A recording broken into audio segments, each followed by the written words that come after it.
PragerU did a video on whether the Austrian painter and the movement, the political movement in 1930s and 40s Germany was right or left wing. I actually think you should watch it. Steelman the argument. Don't go into it if you are critical of PragerU to just attack it and dismiss it.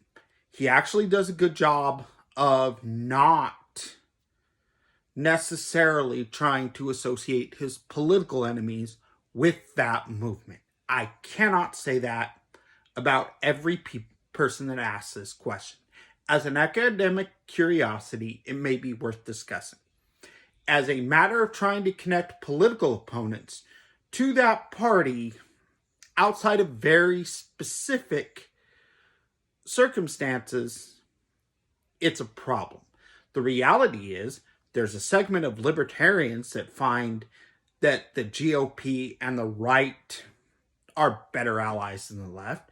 There's also left-wingers that also have a libertarian movement, specifically on things like guns. The left is more friendly to drugs and sexual stuff, unless you're talking about the modern feminist movement, which is okay with promiscuity with women, but if it's for a man's pleasure, then it somehow demeans the woman. In other words, as times change, circumstances change, opinion changes, and so the right and left of modern day really has limited value when comparing it to the right or left of that time period, because when the left get a lot of power, they tend to want to control things like the freedom of speech.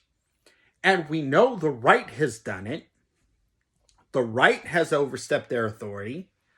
For example, investigating a teacher for showing her kids a Disney movie because of books that did cross the line that were found in Florida libraries. That being said,